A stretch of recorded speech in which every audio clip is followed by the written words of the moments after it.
আমার আপনার নবী দুজাহানের বাদশা রাহমাতাল লিল আলামিন একদিন হযরতে আবু বকর সিদ্দিক রাদিয়াল্লাহু তাআলা কে নিয়ে কোন রাস্তা দিয়ে যাচ্ছিলেন।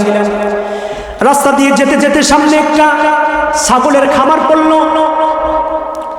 হযরতে আবু বকর সিদ্দিক ডাক দিয়ে বলেন, আমি দেখলাম ওই খামারটার মধ্যে যে ছাগলগুলো ছিল, দুম্বাগুলো ছিল, ওই ছাগল এবং দুম্বাগুলো এসে আমার নবী রাহমাতাল লিল আলামিনের কদমের মধ্যে সিজদায় পড়ে গেছে। পড়েন না সুবহানাল্লাহ।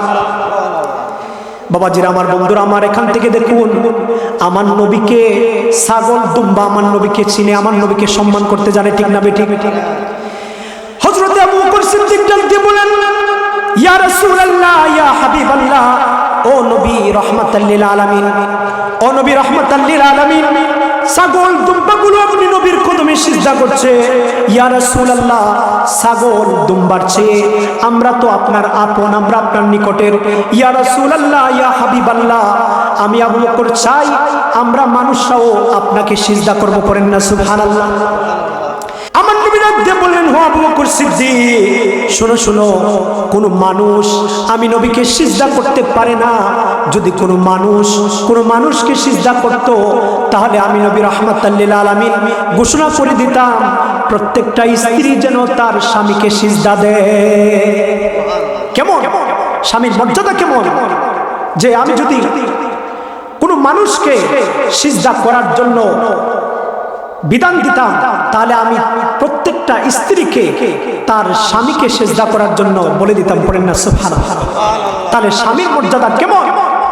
শুধু তাই নয়, একবার হযরত আম্মা জান মা ফাতেমা রাদিয়াল্লাহু তাআলা আনহা এবং আলী রাদিয়াল্লাহু তাআলা আনহুর মধ্যে একটু সাংসারিক একটু মনোমালিন্যতা দেখা দিল।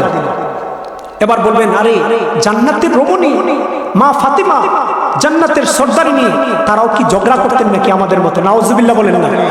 এটা আমাদের শিক্ষার জন্য আলী রাদিয়াল্লাহু তাআলা আনহু এবং মা ফাতেমা রাদিয়াল্লাহু তাআলা আনহার মধ্যে একটু সামান্য একটু কথা কাটাকাটি চলল। এক পর্যায়ে আলী রাদিয়াল্লাহু তাআলা আনহু রাগ করে ঘরের বাইরে গিয়ে অন্য ঘরে গিয়ে তিনি শুয়ে আছেন। হযরতে ফাতেমা রাদিয়াল্লাহু তাআলা আনহা চিন্তা করতে লাগলেন, কি করব। এবার কি করলেন, মা ফাতেমা রাদিয়াল্লাহু তাআলা আনহা হযরতে আলী রাদিয়াল্লাহু তাআলা আনহুর রাগকে ভাঙানোর জন্য যেখানে আলী রাদিয়াল্লাহু তাআলা আনহু শুয়ে আছেন তার চতুর্পাশে 7টা চক্কর দিতে লাগলেন। পড়েন না সুবহানাল্লাহ। একটা, দুইটা, তিনটা, 7টা চক্কর যখন দিলেন, আলী রাদিয়াল্লাহু তাআলা আনহু সঙ্গে সঙ্গে লাফ দিয়ে দাঁড়িয়ে গেলেন, হযরতে মা ফাতেমাকে জড়িয়ে ধরলেন আর একটা মুস্কি হাসি দিয়ে বললেন, ও ফাতেমা, আজ তোমাকে আমি ক্ষমা করে দিয়েছি। বলেন সুবহানাল্লাহ। আল্লাহর হাবিব বলেন, তারপর কি হয়েছে? মা ফাতেমা ডাক দিয়ে বলেন, ইয়া রাসূলুল্লাহ, ইয়া হাবিবাল্লাহ, আমি আপনার আলী যখন বেজার হয়ে যখন শুয়ে গেছিল, তখন আমি তার চতুর্দিকে আমি চক্কর দিতে লাগলাম। এক পর্যায়ে সে আমাকে জড়িয়ে ধরলে আমার প্রতি সে খুশি হয়ে গেল। পড়েন না সুবহানাল্লাহ।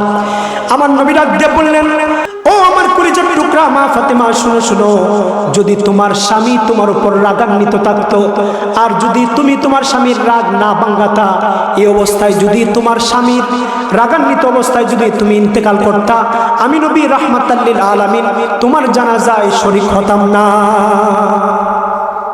আল্লাহু আকবার।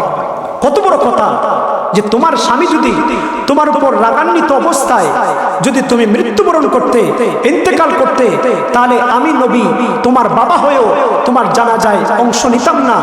কেন? তুমি তোমার স্বামীকে অসন্তুষ্ট করে ইন্তেকাল করেছো এই জন্য। আল্লাহু আকবার। তাহলে স্বামীর মর্যাদা কম না বেশি? কি বলেন, কম না বেশি? আমাদের দেশের মহিলারা তো বুঝতে চায় না, তবে এমন কিছু মহিলা আছে যারা স্বামীকে মানে, ঠিক না বেঠিক? স্ত্রীদের জন্য, মহিলাদের জন্য জান্নাতে যাওয়ার রাস্তা একদম সোজা। পড়েন না সুবহানাল্লাহ। আল্লাহর হাবিব ডাক দিয়ে বললেন, ও দুনিয়ার নারী সমাজ, মহিলারা শুনো শুনো, তোমাদের জন্য জান্নাতে যাওয়া একদম সহজ। তোমরা যদি 4টা কাজ করতে পারো। কয়টা কাজ? তোমরা যদি 4টা কাজ করতে পারো, তাহলে তোমরা জান্নাতে যেতে পারবা। পড়েন না সুবহানাল্লাহ। আল্লাহ নবী ডাক দিয়ে বললেন, ও মহিলারা, এক নাম্বার তোমরা 5 ওয়াক্ত নামাজের হেফাজত করবা। কয় ওয়াক্ত নামাজ? আমাদের দেশের মহিলারা নামাজ পড়েনি, নামাজ পড়ে না, এক ওয়াক্ত টিভি দেখে 5 ওয়াক্ত। ঠিক না বেঠিক? টিভির বিভিন্ন অনুষ্ঠান যদি সন্ধ্যায় দেখতে না পারে, রাত্রে 12টা হইলেও দেখে। ঠিক না বেঠিক? খাজা দেখে, দেখতে পারে না, তারপর কি দেখে? খাজা দেখে। আরে গতকালকে তো আমি কিরণমালা দেখতে পারছি না, আছে না নাই? আজকে দেখলে বাবাজিরা আমার, বন্ধুরা আমার, আর আমাদের যারা বাইরা আছে, স্বামীরা যারা আছে, তারাও কি করে? স্ত্রীর পাশে শুয়ে শুয়ে তারাও তাদের সাথে তাল মিলাইয়া টিভি দেখে। ঠিক না বেঠিক? কিন্তু বাবাজিরা, বন্ধুরা, আপনি আপনার স্ত্রীকে নামাজের হুকুম দেন, আপনি আপনার স্ত্রীকে নামাজ পড়ার আদেশ দেন। আল্লাহর হাবিব বলেন, এই নারী সমাজ, যদি তোমরা 4টা কাজ করতে পারো, বিনা হিসাবে জান্নাত পেয়ে যাবা। সুবহানাল্লাহ বলেন। 1 নাম্বার 5 ওয়াক্তের নামাজের হেফাজত করবা। 2 নাম্বার রমজান মাসের রোজাগুলো রাখবা।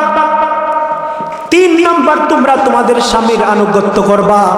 তোমরা যদি তোমাদের স্বামীর আনুগত্য করতে পারো, 4 নাম্বার তোমাদের চরিত্রের হেফাজত করবা। এই 4টা কাজ যদি তোমরা করতে পারো, তোমরা বিনা হিসাবে জান্নাতি হয়ে যাবা। সুবহানাল্লাহ। বাবাজিরা আমার, বন্ধুরা আমার, স্বামীর মর্যাদা সম্পর্কে অনেক কথা বললাম। মহিলারা বাড়ি থেকে বলবে, হুজুর শুধু স্বামীর কথাই বললো, আমাদের কথা তো বললো না, আমাদের হক কি কোরআন হাদিসে নাই নাকি? বাবাজিরা আমার, বন্ধুরা আমার, যারা স্বামী আছেন মনোযোগ দিয়ে শুনেন। আল্লাহর হাবিব রাহমাতাল লিল আলামিন বলেছেন, তোমরা তোমাদের স্ত্রীদের সাথে ভালো আচরণ করো। আল্লাহর হাবিব ডাক দিয়ে বললেন, খায়রুকুম খায়রুকুম লি আহলি, তোমাদের মধ্যে সর্বোত্তম ওই ব্যক্তি যে তার পরিবারের নিকট সবচেয়ে উত্তম। করেন না সুবহানাল্লাহ? বাবাজিরা আমার, বন্ধুরা আমার, যেটা বলছিলাম, আল্লাহ নবী বলেছেন, তোমাদের মধ্যে ওই ব্যক্তি উত্তম যে তার পরিবারের নিকট উত্তম। তোমাদের মধ্যে ওই পুরুষ ভালো পুরুষ যে তার স্ত্রীর কাছে ভালো। করেন না সুবহানাল্লাহ? হাসরের ময়দানে যখন আপনার সকল আমলের হিসাব নেওয়া হবে, ওই সময় আপনি ভালো ছিলেন না খারাপ ছিলেন, আপনার আমলের সাক্ষী আপনার মাকে দেওয়া হবে না, আপনার বাবাকে নেওয়া হবে না, আপনার স্ত্রীকে সাক্ষী দেওয়া হবে। করেন না সুবহানাল্লাহ? এই স্ত্রীদেরও সম্মান ইসলামে আছে না নাই? কি বলেন? শুধু অনেক লোক আছে স্ত্রীদেরকে শুধু কাজ করায়। ঠিক না বেঠিক? কাজ করাইতে করাইতে 16 বছরের শরীরে বানাইছে 80 বছরের বুড়ি। আছে না নাই? স্ত্রীর প্রতি কোনো দায়িত্ব নাই। বাবাজিরা আমার, বন্ধুরা আমার, এরকম করা যাবে না। আপনি যেমন মানের খাবেন তেমন মানের স্ত্রীকে খাওয়াতে হবে। আপনি যেই দামের পোশাক করবেন এই দামের পোশাক আপনার স্ত্রীকে পরাতে হবে। আপনার স্ত্রীর চেহারায় মারা যাবে না, স্ত্রীকে গালি দেওয়া যাবে না। আমাদের দেশে তো এরকম স্বামীও আছে, স্ত্রীকে শুধু গালি দেয়। আছে না নাই? আবার কিছু স্ত্রী এরকমও আছে যে স্বামীকেও গালি দেয়। আছে না নাই? এরকম স্ত্রীও আছে স্বামীদেরকে কি করে কথায় কথায় তর্ক করে গালি দেয়। তো আমি 2 মিনিটে শেষ করে দিচ্ছি হুজুরকে বসিয়ে।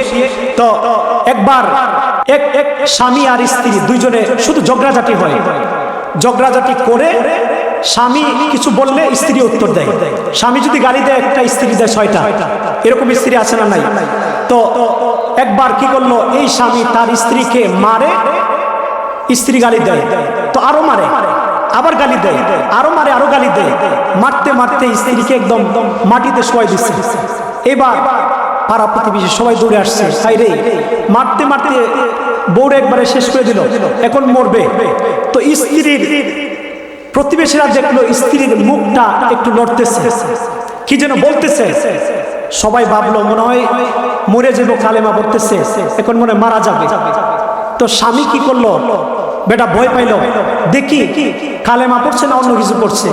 কান লাগিয়ে দেখে বলছে গোলামের ফুট গোলাম, গোলামের ফুট গোলাম। বলেন না নাউজুবিল্লাহ? এর মানে সে মৃত্যু সজ্জায়, তারপরেও তার মুখ থেকে গালি যায় নাই। এইরকম স্ত্রীও আমাদের দেশে আছে না নাই? এই জন্য স্ত্রীদেরকে বলবো তারা যেন সঠিকভাবে স্বামীর খিদমত করে আল্লাহ তাআলা যেন তৌফিক দান করেন। আমরা প্রত্যেকে বলি আল্লাহুম্মা আমিন। আল্লাহ পাক রব্বুল আলামিন যেন আমাদের আজকের এই মাহফিলকে কবুল করেন। সবার কাছে দোয়া চেয়ে বিদায় নিচ্ছি। আসসালামু আলাইকুম ওয়া রাহমাতুল্লাহি ওয়া বারাকাতুহু।